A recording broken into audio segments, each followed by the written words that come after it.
The National Assembly triumphantly ended its parliamentary term with several milestone accomplishments, which reflected the benefits and necessity of close cooperation between the legislative and executive authorities. National Assembly Speaker Marzouq Al-Ghanim cited an example of this cooperation was the housing issue, where the two sides agreed to increase the number of disbursable houses to the public from 3,000 to 12,000 annually. The efforts and motivation of the House members came out of a keenness to establish a new culture in parliamentary performance and democratic exercise, thus bringing optimism for the next legislative session, which convenes on October the 29th of 2014. Sarah Faris-Globe has more in this report.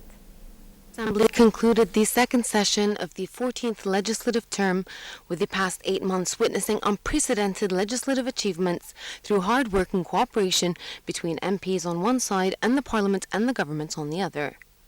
I think I agree, of course, and I think the achievements is marvelous, and I think we are very happy, either the government and also the Parliament members, because about more than 30 resolution has been made, which is, as the Speaker mentioned, this is the first time in Kuwait history since 1963, and I think this is quite a lot of legislation which been adopted and achieved, and hopefully we will continue for the next session also.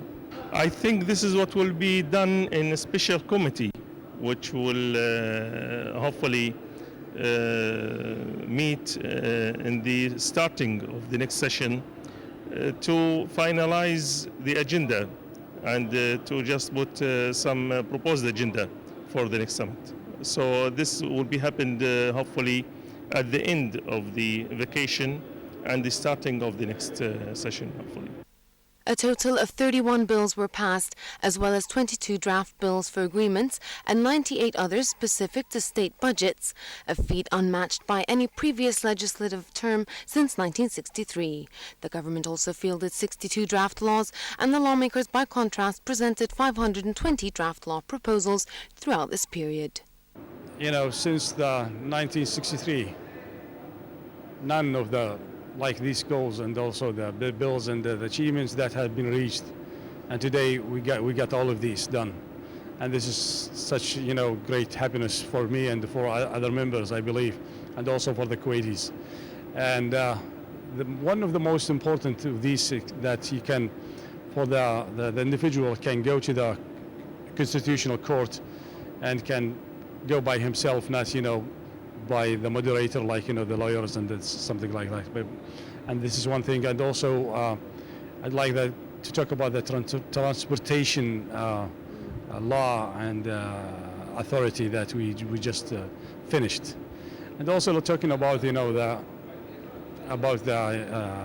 final, what they call the services and night al-khidma.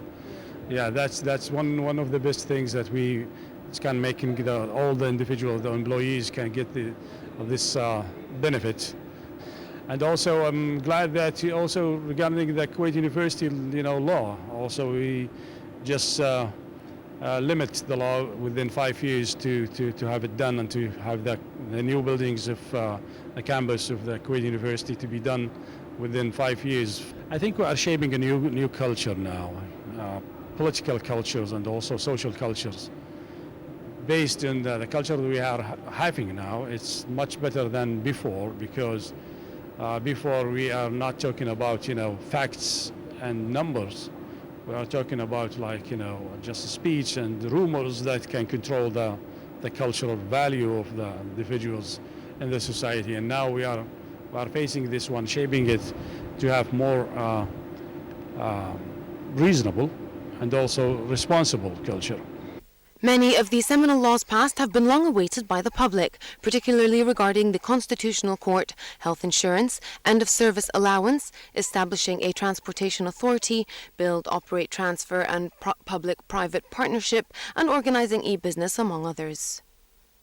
The National Assembly has concluded the second stage of its 14th legislative term, and although it has been a very fruitful year, the milestones and historic accomplishments that have been achieved throughout the past 2 months alone have brought the country several steps forward, a great indication that both the government and the parliament are working in coordination and hand in hand.